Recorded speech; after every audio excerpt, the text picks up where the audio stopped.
एक बात यहां पर जो ये कही गई, पूरे देश को, वो पॉलिटिक्स हो, वो डिप्लोमेट के तौर पर लोग हों, डिप्लोमेसी हो हिंदुस्तान की, या आर्मी हो, सारे नजरिए और सारे परसेप्शन एक होने चाहिए। इस पर आपका क्या कहना है? कौन देश, जब जमीन का मामला तो देश एक कहां नहीं है? बिल्कुल देश है। कौन नहीं है? बिल्कुल है। क्यों नहीं है? बिल्कुल टाइमिंग गलत है सवाल पूछने की। देखिए, प्रॉब्लम यह है ना, क्या सुनिए, अगर कोई डिक्टेटर बन चुका है और वो चाहेगा कि मैं भारत बन चुका हूं, तुम मुझ पे सवाल नहीं कर सकते, तो फिर जमहूरियत कहां रहेगी? एक बात सुनिए, देश पूरा एक है। हम प्रधानमंत्री से कह रहे हैं कि यहां बैठकर हम चीन के बारे में बात कर सकते हैं, पार्लियामेंट में क्यों नहीं कर सकते भाई? असद, एक बात, अगर यहां पर बात हो रही है तो पार्लियामेंट किस लिए है? आपको किस लिए, सुनिए, किस लिए मुझे वोट डाला गया है? कि मैं ऑर्केस्ट्रा पार्टी में कव्वाली करूं, जाकर थाली मारूं, या हर जगह विरोध करूं? नहीं, विरोध करना मेरा राइट है, मगर हम जब यहां बैठकर बात कर रहे हैं तो पार्लियामेंट में क्यों नहीं कर सकते? मैं आपसे ये पूछ रहा हूं कि हर जगह हर समय विरोध ठीक है क्या?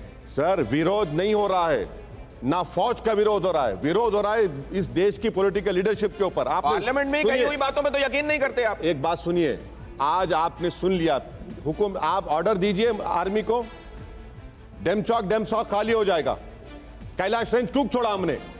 एक बात शांति से पूछता हूं, एक शांति से कह रहा हूं, मुझे तकलीफ इस बात की है कि पॉलिटिकल लीडरशिप को जो करेज दिखाना चाहिए था फौज को, आप नहीं दिखा रहे हैं। एक बड़ा विनम्र सबमिशन है आपके सामने, ये बताइए, चाइना दुनिया की सबसे बड़ी ताकतवर आर्मी है, इस बात का एहतराम अमेरिका करता है। अक्टूबर के महीने में उन्होंने जो अपनी स्ट्रैटेजिक, एक सेकंड, नहीं मानता मैं स्ट्रैटेजिक अफेयर के संदर्भ में अमेरिका में, आप मानते हो? मैं नहीं मानता। एक सेकंड, आप दुनिया की दूसरी, दुनिया की सबसे बड़ी नेवी है, सुनिए, ये अमेरिका कहता है। दिनेश भाई, सुनिए दिनेश भाई, आप बैठकर इन लोगों की तौहीन कर रहे हैं। मैं बिल्कुल तौहीन नहीं, बिल्कुल कर रहे हैं। अमेरिका का हवाला लेकर आपसे एक बात पूछ रहा हूं, कर रहे हैं आप? सबसे बड़ी ताकतों में एक चाइना को शुमार माना जाता है। एक सेकंड, नहीं मानता। क्या उसको इस जगह पर यूं रोक देना? बिल्कुल रोकना। क्या आप इस गवर्नमेंट को और इस समय सेना की इस बिल को, उसकी तारीफ नहीं करना चाहते? मैं नहीं मानता चाइना की इस बात को, मैं नहीं मानता इस बात को, हरगिज नहीं मानता।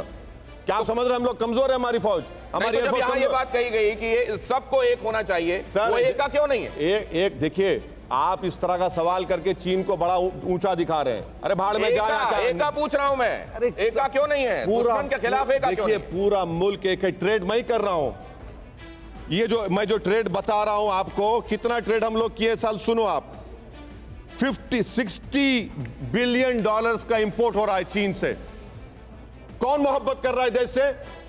बताइए आप पार्लियामेंट में, आप सुनिए, हम आपको बता रहे हैं कि देश एक है, प्रधानमंत्री के साथ है। हम सिर्फ प्रधानमंत्री से कह रहे हैं कि सर, पार्लियामेंट में डिबेट करवाइए, आप चीन को निकालने का ऑर्डर फौज को दीजिए। मैं ये समझ लूं कि इस समय ये जो डिफरेंस दिखाई देता है कई जगहों पर ओपिनियन का, दीपक सर, ये जरूरी है? इतना पॉलिटिक्स में जरूरी है एक स्वस्थ लोकतंत्र के लिए, या ये टाइमिंग गलत है?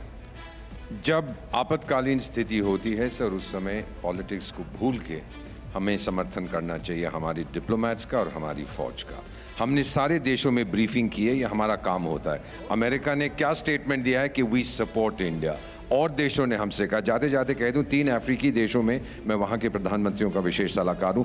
तीनों को जब मैंने ब्रीफिंग दी, बोले 18 बार आपके प्रधानमंत्री पिंग पोंग से मिले हैं, इसका मतलब डिंग पिंग पे हम भरोसा नहीं कर सकते। मैंने कहा, ये आप कह रहे हैं, ये मैं नहीं कह रहा, आप बिल्कुल सच कह रहे हैं। मैं ये पूछ रहा हूँ कि पार्लियामेंट में ब्रीफिंग दी गई, बताया गया कि वहाँ क्या हुआ है और हमने क्या किया है, उसके बाद फिलहाल शांत रहकर इंतजार करना चाहिए और एका दिखाना चाहिए, या यहीं पर सवाल पूछने चाहिए?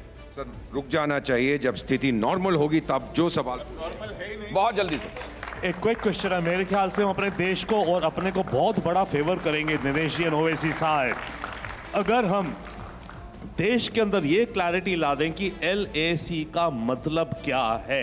मेरे विचार से आज की तारीख में 50% जो डिबेट और कंफ्यूजन देश के अंदर चल रही है आम जनता में, even in the political class, इसकी LAC है क्या, इसको आप क्लैरिफाई करिए, सरकार करे। ये कम्युनिकेशन का सबसे इंपॉर्टेंट एस्पेक्ट है आज की तारीख में हिंदुस्तान के लिए। LAC है क्या? नहीं, ये LAC सर, एक बात ठीक है, आप जो कह रहे हैं LAC को लेकर, वो बात ठीक है, उसको क्लियर किया जाए, लोगों को ये समझ में आए कि LAC का मतलब क्या है। वहां पर डिफरेंट परसेप्शंस की गुंजाइश है, इसीलिए LAC है।